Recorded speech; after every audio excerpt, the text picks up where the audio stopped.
స్వదేశం ముందున్న నా బంధువుల యొద్దకు వెళ్ళి, అంటే నేను ఎక్కడ కాపురం ఉన్నానో ఆ కానాను స్త్రీలలో ఒక స్త్రీని తెచ్చి నా కుమారునికి భారీగా చేయక, నా స్వదేశం ముందు నన్ను దేవుడు ఎక్కడి నుంచి పిలిచాడో అక్కడికి వెళ్ళి నా బంధువులలోంచి నా కుమారునికి భార్యను తెచ్చినట్లు ప్రమాణం చేయమని ఎలియాజరుతో ప్రమాణం చేయించుకున్నట్లుగా వాక్యంలో మనం చూస్తూ ఉన్నాం.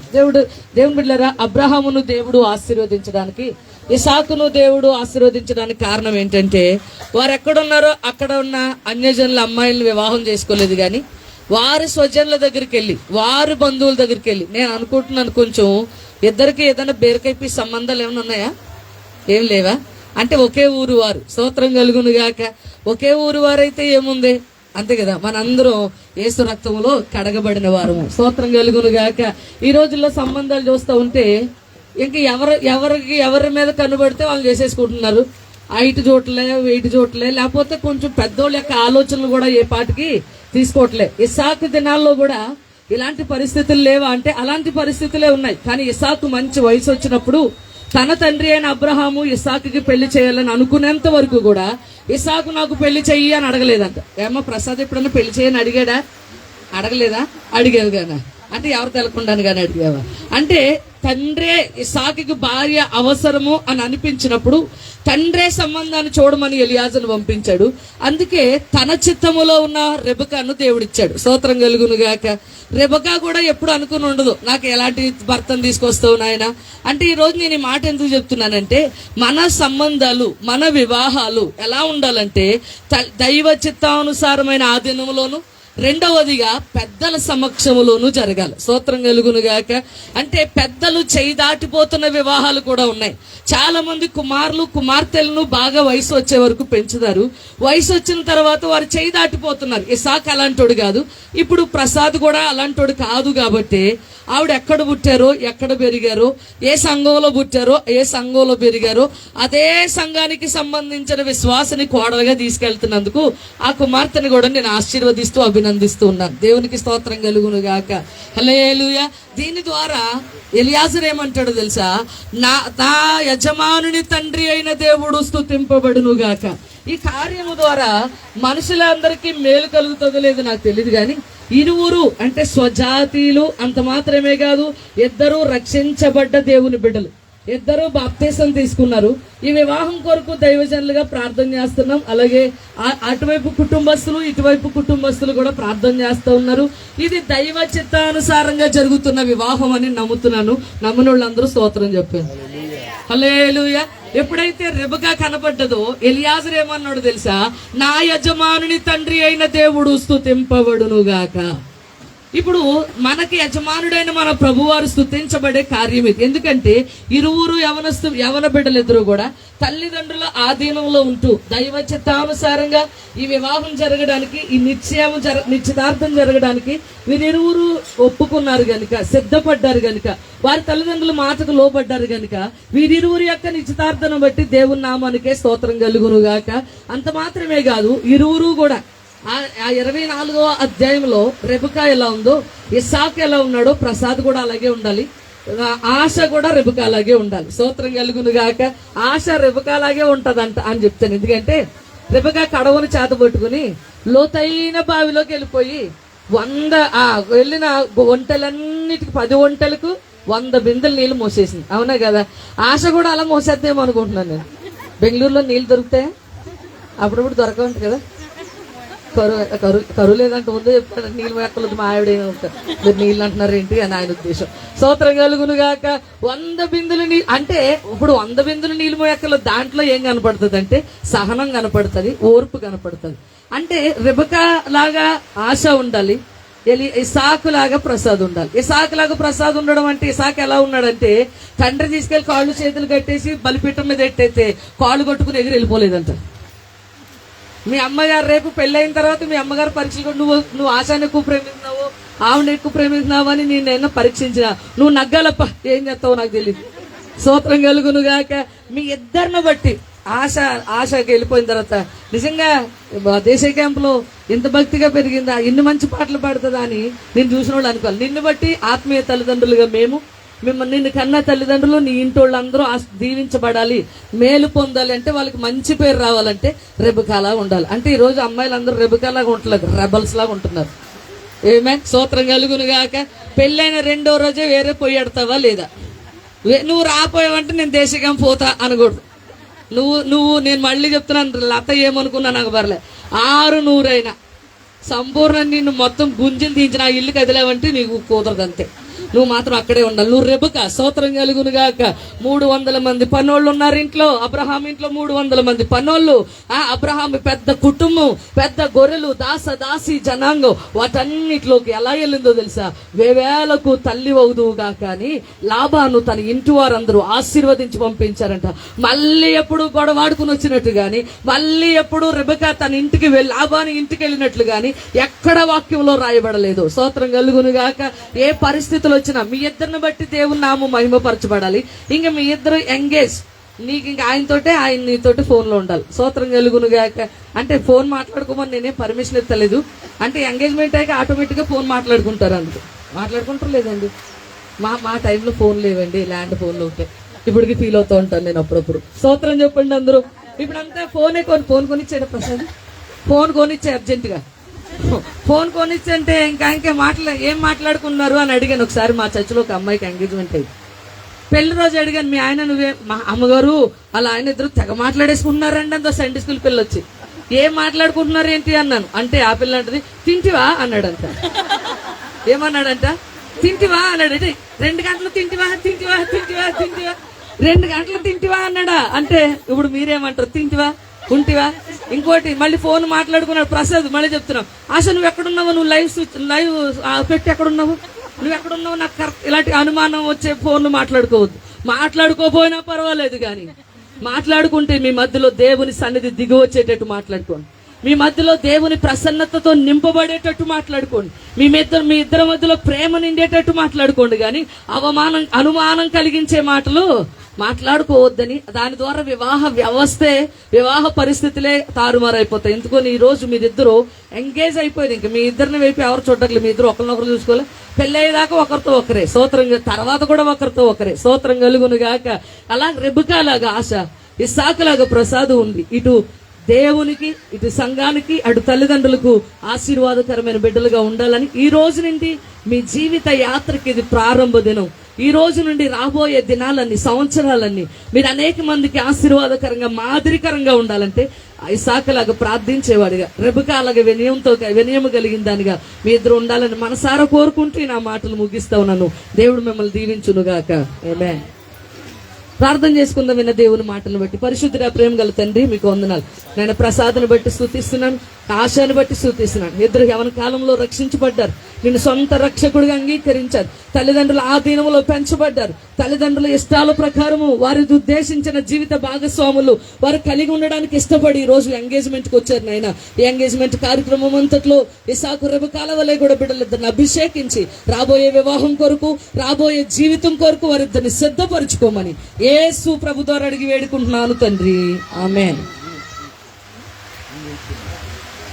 మంచిది. ఇంతవరకు చక్కటి దేవుని మాటలు విన్నాం. ఇప్పుడు స్టాండప్.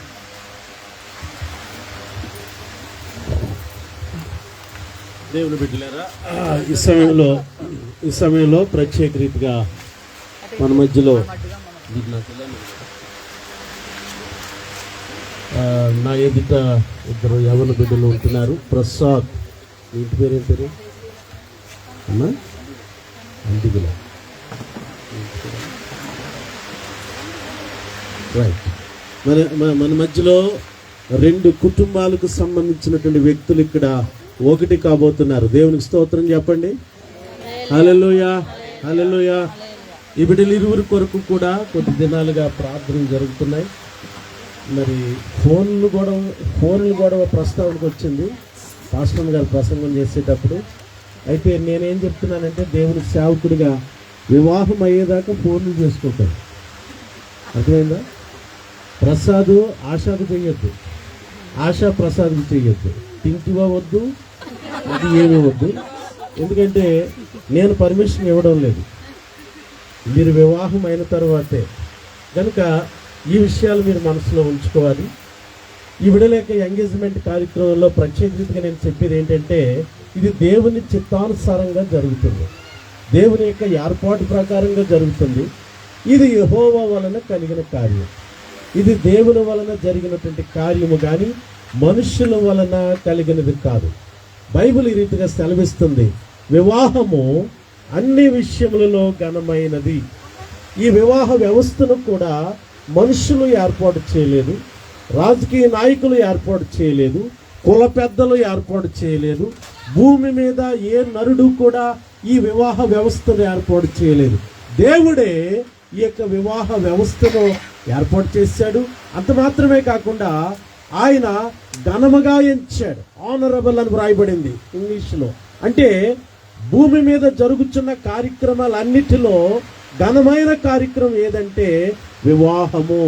గట్టిగా దేవుని స్తోత్రం చెప్పండి, హల్లెలూయా. ఈ కార్యక్రమం గురించి నేను ఉదయం 9 గంటల నుంచి ఎదురు చూస్తున్నాను. సహోదరి లత మరి 9, 10, 11, 12 నేను ప్రేయర్ టవర్లో కూర్చుని ఫోన్ చేస్తున్నాను. నేను ఆఖరికి చెప్పాను, నేను ప్రార్థనకి 2:30 దాటిన తర్వాత నేను ప్రేయర్కి వెళ్తున్నాను. ప్రేయర్ కంటే ప్రేయర్ టవర్లోనే 3:30 దాకా లేగనని, అమ్మ 3:30కి వస్తామని అన్నాను. మీరందరూ వచ్చేసినందుకు మరి మమ్మల్ని కూడా కంగారు పెట్టారు. ఆ లేట్ అవ్వడానికి కారణం ఏంటంటే, నేను ప్రార్థన చేయడం ప్రారంభించానంటే ఏ మనిషి వచ్చినా నేను లెగను. అయితే ఈ యొక్క ఎంగేజ్మెంట్ కార్యక్రమానికి తొందర గురించి నేను కొంచెం ముందుగా ముగించుకుని రావాల్సి వచ్చింది తప్ప అదే ఆలస్యం. కాబట్టి దేవుని బిడ్డలారా గమనించండి, వివాహం అనేటువంటిది ఈ బిడ్డల ఇరువురిని దేవుడు ఏర్పాటు చేసుకున్నాడు. ఇది దేవుని సంకల్పం. ఇదేంటి చెప్పండి? దేవుని సంకల్పం. మీ ఇరువురు కూడా ఒకరితో ఒకరు ఎంగేజ్ కాబోతూ ఉన్నారు. ఒకరితో ఒకరు మీ యొక్క జీవిత భాగస్వాములను దేవుడు నిర్ణయించి మీకు ఎంగేజ్మెంట్ కార్యక్రమాన్ని దేవుడు జరిపిస్తూ ఉన్నాడు. దేవునికి స్తోత్రం కలుగును గాక. చాలాసార్లు మనం ఏమనుకుంటామంటే, ఏదో వివాహం అంటే ఏదో నలుగురు మనుషులు కూర్చొని 4 మాటలు చెప్పుకొని జరుగుతున్న కార్యక్రమం అని అనుకుంటాం. కానీ ఇది దేవుని యొక్క ఆత్మ ద్వారా జరుగుతుంది. పరిశుద్ధాత్మ దేవుడు ఈ యొక్క వివాహ వ్యవస్థను ఏర్పాటు చేశాడు. హల్లెలూయా. దేవుని చిత్తము, మనుషుల ఆలోచనలు కాదు, మనుషుల తలంపులు కాదు, దేవుని యొక్క ఏర్పాటు. బైబిల్ ఈ రీతిగా చెప్తుంది, ఇది యెహోవా వలన కలిగిన కార్యము. ఒకసారి ఒక ప్రాంతంలో ఒక యవనస్తురాలు డాక్టర్ అమ్మ. ఏ అమ్మ? ఈ అమ్మ ఏ అమ్మమ్మ? డాక్టర్ అమ్మ. అంటే ఎంబీబీఎస్ చదివింది అనుకుంటాను. ఈ డాక్టర్ అమ్మ మరి అయ్యగారి దగ్గరికి వచ్చి, అయ్యగారు, పాస్టర్ గారు, నేను ఒక డాక్టర్ గారిని ప్రేమించాను. మరి ఎవరమ్మా డాక్టర్ అని అడిగాడు. పలానా సేమ్ మేము ఏ హాస్పిటల్లో నేను పనిచేస్తున్నానో అదే హాస్పిటల్లో డాక్టర్ అండి. మరి నేను కూడా డాక్టర్నే. మేము ఇరువురము ప్రేమించుకుంటున్నాము. ఏం చేస్తున్నారంటే వాళ్ళు, మరి ఇది దేవుని చిత్తమా అని అడిగితే పాస్టర్ గారు ఆయన అన్నారు, అమ్మా ఇది దేవుని చిత్తం అసలా కాదు. ఆ డాక్టర్ దగ్గరికి వెళ్ళకో, ఆ డాక్టర్ని పెళ్లి చేసుకోవడం దేవునికి ఇష్టమైనది కాదు. ఆ డాక్టర్ గొడవ ఎత్తుకోవద్దు, డాక్టర్ మనసులో పెట్టుకోవద్దు అని ఆయన చెప్పవలసినవి చెప్పాడు. కానీ ఈవిడేమనుకుంటుందంటే, పాస్టర్ గారికి ఇష్టం లేక అలా చెప్పాడని అనుకుంటుంది. కానీ అది దేవుని చిత్తము కాదని ఆమె గుర్తించలేదు. పాస్టర్ గారికి ఓకే కాకుండా, దేవునికి ఇష్టం కాకుండా, పాస్టర్ గారికి ఇష్టం కాకుండా పెళ్లి చేసేసుకుంది. పెళ్లి మళ్ళీ క్రైస్తవ పెళ్ళే. పెళ్లి చేసింది కూడా క్రైస్తవ దైవజనుడే. వివాహం అయింది. వీళ్ళిద్దరూ కూడా చాలా సరదాగా సంతోషంగా ఉన్నారు. కొంతకాలం అయిన తర్వాత ఈ డాక్టర్ గారు ఏం చేశారంటే, మా ఊరికి వెళదాం అని అన్నాడు. సరే వాళ్ళ ఊరికి తీసుకెళ్తున్నాడు కదా. ఈ హాస్పిటల్, ఈ ట్రీట్మెంట్ అంతా కూడా పట్టణంలో ఉంది. ఇప్పుడు విలేజ్కి తీసుకెళ్తున్నాడు. విలేజ్కి తీసుకెళ్ళిన తర్వాత ఒక ఇంటిలోకి తీసుకెళ్ళాడు. ఇది మా ఇల్లు అన్నాడు. లోపలికి తీసుకెళ్ళి ఈమె నా భార్య అని పరిచయం చేస్తున్నాడు. ఏమని పరిచయం చేస్తున్నాడండి? ఈమె నా భార్య అని. వెంటనే ఆ డాక్టర్ అమ్మ కన్నీరు పెట్టుకుంటుంది, కుప్ప కూలిపోయింది. ప్రియులారా, అది దేవుని చిత్తము కాదు. కానీ ప్రసాద్, ఆశా జ్యోతి ఈ బిడ్డలిరువురి ఈ యొక్క ఎంగేజ్మెంట్ కార్యక్రమం ఇంకా దేవుని చిత్తం అయితే, దేవుని యొక్క ఏర్పాటును బట్టి వీరికి వివాహము జరగబోతుంది. ఇది దేవుని చిత్తము. ఈ బిడ్డలిరువురిని కూడా దేవుడు ఏర్పాటు చేసుకున్నాడు. గట్టిగా దేవుని స్తోత్రం చెప్పండి. వివాహం అనగా రెండు కుటుంబాలను ఒక కుటుంబంగా చేయడు. రెండు వేరు కుటుంబముల నుండి ఇద్దరు యవన బిడ్డలను ఒకరిగా చేయడము ఈ యొక్క వివాహ వ్యవస్థని నేను జ్ఞాపకం చేస్తూ ఉంటున్నాను. కాబట్టి ఈ యొక్క బిడ్డ రెబెకా వలె ఉండాలి. ఎలాగుండాలి? రెబెకా. నిజంగా రెబెకా స్థలమునకు వచ్చినప్పుడు ఎలియాజరు తన మనసులో అనుకున్నాడు. తన మనసులో అనుకున్న ప్రకారముగా ఆమె అక్కడికి వచ్చి, అయ్యా తాగయ్యా, నీ ఒంట్లు కూడా నేను నీళ్లు చేదుతానని చెప్పి మరి ఎలియాజరుకు ఆ ఒంటెలకు ఎన్ని నీళ్లు తాగుతాయో అన్ని నీళ్లు పట్టినట్లుగా మనం చూస్తున్నాం. దావీదు గురించి ఒక మాట చెప్తున్నాను. ప్రసాద్, నువ్వు ఎలాగ ఉండాలి? కొంచెం ఈ పక్కన రా, మరి ఆశా దగ్గరికి వెళ్ళిపోతే ఎలాగా? ఆల్ రైట్, మరీ అంత కాదు, కొంచెం దగ్గరగా ఉండు. దైవజనులను మిమ్మల్ని కలిపేదాకా కొంచెం ఎడంగానే ఉండాలి. ఈ రోజుల పరిస్థితులు వేరేగా ఉన్నాయి. ఒకసారి నేను ఒక వివాహం చేస్తాను. ఒక వివాహం చేస్తే వాళ్ళకి నేను చెప్పాను, పెళ్ళి అయ్యేదాకా ఫోన్ చేసుకోవద్దంటే వాళ్ళు బళ్ళారి నుంచి ఇద్దరు ఒకే బైక్ మీద వచ్చారంట పెళ్లికి. తర్వాత చెప్పారు నాకు. ఎంత విచారకరమండి. కాబట్టి ప్రసాద్, నువ్వు ఎలాగుండాలంటే దావీదుని గురించి ఏమని రాయబడిందంటే, దావీదు సుబుద్ధి గలవాడు. ఎటువంటి బుద్ధి అండి? సుబుద్ధి అంటే ఏంటి? కొంతమందికి అసూయ బుద్ధి. పెళ్లి బాగా చేసుకున్న అసూయ బుద్ధి, మంచి బట్టలు వేసుకున్న అసూయ బుద్ధి, బుద్ధి సరిగ్గా ఉండదు. కానీ ప్రసాద్ ఎటువంటి బుద్ధి కలిగి ఉన్నాడు ఇక్కడ? సుబుద్ధి. దావీదు సుబుద్ధి కలిగిన వాడుగా ఉన్నాడు కనుక అది చాలా మంచి మాట. నువ్వు కూడా దావీదు వలె ఉండాలి. దావీదు దేవునికి ఇష్టడుగా ఉన్నాడు. దావీదుని గురించి దేవుడు చెప్పాడు, దావీదు నా హృదయానుసారి, నాకు నచ్చిన మనసు, నాకు ఇష్టానుసారుడు. దావీదు దేవుని ఆరాధించేవాడు. కాబట్టి ఆశ రెబెకా వలె ఉండాలి. ఏబెల్ గారు, మీరు అక్కడ నిలబడుతున్నారు, అలాగే ఒక ఫోటో తీను. హల్లెలూయా. ప్రసాద్ ఏమో ఎలాగుండాలి? ఎలాగుండాలి? దావీదు వలె ఉండాలి. మంచిది. అక్కడ ట్రైన్ వచ్చేస్తుంది, ఎందుకంటే కార్యక్రమం పీక్ మీదకి వచ్చేసినట్టుంది. అందుకని ఎక్కువ మాట్లాడలేము. మీరు మోకరించండి, మీ కొరకు మేము ప్రార్థన చేస్తాం. మోకరించాలి. పాస్టర్ గారు కూడా రావాలి. వాళ్ళు ఇంకెక్కడ ఎవరైనా సేవకులు కానీ వచ్చినట్లయితే మీరు కూడా రావచ్చు. మోకరించండి. ప్రార్థన అయ్యేది బంధు. సరేలే బాబు, కష్టంగా ఉన్నట్టు కింద రాళ్ళు ఉన్నాయమ్మా. సరే, నిలబెడతాను. రైట్. మీ కుడి చేతిని వీళ్ళ వైపు చూపించాలి. అలాగే లత ఎలా చెయ్యట్టుగా నిలబడ్డారు. లత కూడా ఇక్కడికి వచ్చామ్మా. అలాగే సవలమ్మ కూడా. ఈ సంపూర్ణ, నాకు ఆ పేరు తెలియదు. సరే, మీ ఇద్దరు కూడా ఈ స్థలానికి రావాలని నేను మనవి చేస్తున్నాను. స్తోత్రం. హల్లెలూయా. యేసయ్యా, మీకు స్తోత్రాలు. పరిశుద్ధమైన తండ్రి, ప్రేమ కలిగిన పరిశుద్ధుడా, ప్రేమ కలిగిన తండ్రి, నీకు వందనాలు. ప్రసాద్ కొరకు, ఆశ కొరకు ప్రార్థన చేస్తున్నాను. యేసు నామములో ఈ యొక్క బిడ్డలను మీ హస్తానికి అప్పగించుకొని ఉన్నాను. నీ సేవకుడిగా ఈ బిడ్డల కొరకు ప్రార్థన చేస్తున్నాను. పరిశుద్ధాత్ముడా, ఈ బిడ్డలను ప్రభువా, ఈ యొక్క ఎంగేజ్మెంట్ కార్యక్రమంలో ఈ బిడ్డలు ఇరువురిని ఏకపరుస్తున్నారు. మీకు స్తోత్రాలు తండ్రి. వివాహము కొరకు ఈ బిడ్డలను మీరు సిద్ధపరచండి. ప్రసాదును, ఆశా జ్యోతిని, ఈ బిడ్డలు ఇరువురిని కూడా వివాహం కొరకు కూడా మీరు సిద్ధపరచండి. ఇరు కుటుంబాలపై మీ యొక్క కృపను ఉంచండి. నాయనా, సహాయం చేయండి. ఈ దినమున మీరు ఏర్పాటు చేసినటువంటి కార్యము అవునయ్యా, మనుషుల వలన ఏర్పాటు చేయబడినది కాదు. ఏదైనా తోటలో ఆదాముకు ప్రభువా ఒక ప్రక్కట ఎముకను ఆదాము నుండి తీసి ఆ ఎముకను స్త్రీనిగా చేసి ఆదాముకు భారీగా మీరు చేసిన రీతిగా ఈ ప్రసాద్కు నాయన ఆశాను నాయన మీరు భారీగా సిద్ధపరుస్తూ ఉన్నారు. మీకు స్తోత్రాలు. ఆశా కొరకు నాయన ఈ యొక్క బిడ్డను సిద్ధపరుస్తూ ఉన్నారు ప్రసాదును. అందును బట్టి నీకు స్తోత్రాలు నాయన. తండ్రి, కుమార, పరిశుద్ధాత్మ దేవుని యొక్క నిండైన దైవ దీవెనను ఈ బిడ్డలకు దయచేయమని యేసు ప్రభు వారి పేరిట వేడుకుంటున్నాను తండ్రి. ఆమేన్. దేవుడు మిమ్మల్ని దీవించును గాక.